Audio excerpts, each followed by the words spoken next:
Hi, இந்த வீடியோவில் நம்ம ரேஷியோ அண்ட் பார்ட்னர்ஷிப்லேருந்து ப்ராப்ளம்ஸ் பார்க்க போகிறோம். First problem A, B and C invested capital in the ratio 2:3:5. The timing of their investment being in the ratio 4:5:6. In what ratio would their profit be distributed?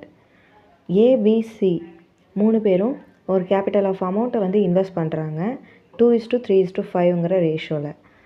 எந்த டைமில் அப்படின்னா 4:5:6ங்கிற டைமில் invest பண்ணுறாங்க. அவங்க earn பண்ண profit ரேஷியோவில் கேட்டிருக்காங்க. அதுக்கு இன்வெஸ்ட்மெண்ட் 2:3:5, டைம் 4:5:6. ப்ராஃபிட் எவ்வளோன்னு கேட்டிருக்காங்க. ப்ராஃபிட்டோட formula P is equal to investment into time. இப்போ ஏவோட ப்ராஃபிட் எனக்கு வேணும் அப்படின்னா ஏவோட இன்வெஸ்ட்மெண்ட் இன்ட்டு டைமை நான் மல்டிபிள் பண்ணேன் அப்படின்னா எனக்கு ஏவோட ப்ராஃபிட் கிடச்சிரும். அப்போனா ஏவோட ப்ராஃபிட் 2 × 4 8 அப்படின்னு கிடைக்கும். பியோட ப்ராஃபிட் 3 × 5 15 கிடைக்கும். சியோடது 5 × 6 30 அப்படின்னு எனக்கு கிடச்சிரும். இதுதான் ஏபிசியோட ப்ராஃபிட் இன் ரேஷியோவில். நெக்ஸ்ட்டு செகண்ட் ப்ராப்ளம் பார்ப்போம். A, B and C invested capital in the ratio 5:6:8. At the end, if their business term, they receive the profit in the ratio 5:3:12. Find the ratio of time for which they contributed their capital. இதுலேயும் ABC some அமௌண்ட்டை invest பண்ணுறாங்க 5:6:8ங்கிற ரேஷியோவில். இவங்க receive பண்ண profit 5:3:12ங்கிற ரேஷியோவில் receive பண்ணியிருக்காங்க. எவ்வளோ time of period அவங்க எடுத்துக்கிட்டாங்க அதை ரேஷியோவில் நம்ம சொல்லணும்.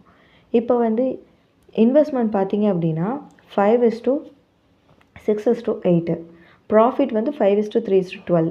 இப்போ நம்மளுக்கு தெரிஞ்ச formula profit is equal to investment into time. இப்போ எனக்கு டைம் மட்டும் வேணும் அப்படின்னா இந்த இன்வெஸ்ட்மெண்ட் லெஃப்ட் ஹேண்ட் சைட் வரும். அப்போ ப்ராஃபிட் டிவைடட் பை இன்வெஸ்ட்மெண்ட் அப்படின்னு எனக்கு கிடைக்கும். Investment 5:6:8, profit 5:3:12. Time period profit divided by investment. இப்போ எனக்கு ஏவோட டைம் வேணும் அப்படின்னா ப்ராஃபிட் டிவைடட் பை இன்வெஸ்ட்மெண்ட், அப்போ 5/5 அப்படின்னு எனக்கு கிடைக்கும்.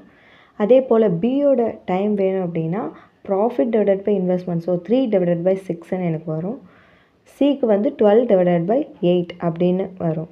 இப்போ இதை நான் சிம்பிளிஃபை பண்ணேன்னா 5/5னா எனக்கு 1, 1/2, 3/2. ஓகேவா? இப்போ இதில் டினாமினேட்டர் இந்த ரேஷியோவை நான் இன்னும் சிம்பிளிஃபை என்னால் பண்ண முடியும். எப்படி சிம்பிளிஃபை பண்ண முடியும் அப்படின்னா டினாமினேட்டரை நான் காமனாக எடுத்துட்டேன் அப்படின்னா இங்கே கீழே 1 இருக்கிறதா அர்த்தம். அப்போ எனக்கு டினாமினேட் 2 வரணும் அப்படின்னா மேலேயே நான் 2ஆல் மல்டிபிள் பண்ணுவேன். அப்போது இங்கே 2:2, 1:3. இதுதான் எனக்கு ஏபிசியோட டைம் இன் ரேஷியோவில். ஓகேவா?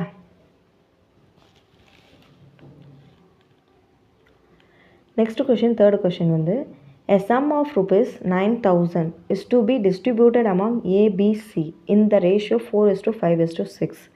What will be the difference between A's and C's share? இப்போ ஏபிசியோட டோட்டல் அமௌண்ட் எவ்வளோ அப்படின்னா 9,000.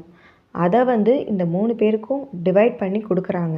என்ன ரேஷியோவில் அப்படின்னா 4:5:6ங்கிற ரேஷியோவில். ஓகேவா?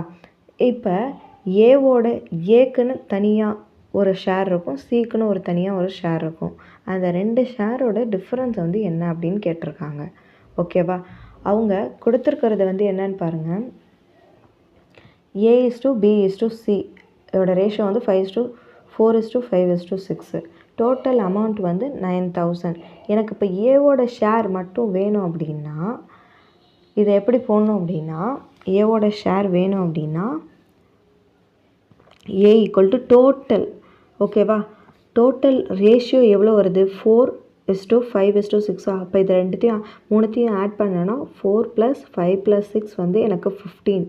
ஓகேவா? டோட்டல் ரேஷியோ அப்புறம் ஏவோட individual ratio 4 into total amount எவ்வளோ 9,000. ஓகேவா? இப்போ இதை நான் வந்து சிம்பிளிஃபை பண்ணேன் அப்படின்னா 5 டைம்ஸ் 3000 அடிச்சேன்னா 600. அப்போ 4 இன்ட்டு 600 எனக்கு என்ன வருது 2400 அப்படின்னு எனக்கு கிடச்சிடுது. இது வந்து ஏவோட இண்டிவிஜுவல் ஷேர். ஓகேவா? இப்போ அதே போல் சியோட இண்டிவிஜுவல் ஷேர் வேணும் அப்படின்னா டோட்டல் ரேஷியோ வந்து 15, அதில் இண்டிவிஜுவல் ரேஷியோ ஆஃப் சி வந்து 6 இன்ட்டு டோட்டல் அமௌண்ட் 9000. அப்போ இதால் இதை நான் அடித்தேன் அப்படின்னா 600.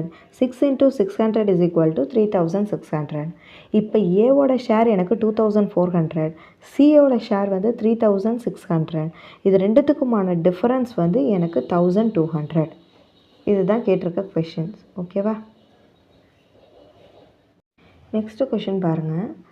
rupees 6400 are divided among 3 workers in the ratio 3/5:2:5/3. The share in rupeesல வந்து சொல்லியிருக்காங்க. செகண்ட் பர்சனோட ஷேர் வந்து என்ன அப்படின்னு கேட்டிருக்காங்க. ஓகேவா? டோட்டல் அமௌண்ட் கொடுத்துட்டாங்க 6400 அப்படின்ட்டு. அதை வந்து 3 பேருக்கு டிவைட் பண்ணி கொடுக்குறாங்க. எந்த ரேஷியோவில்? 3/5:2:5/3 அப்படிங்கிற ரேஷியோவில்.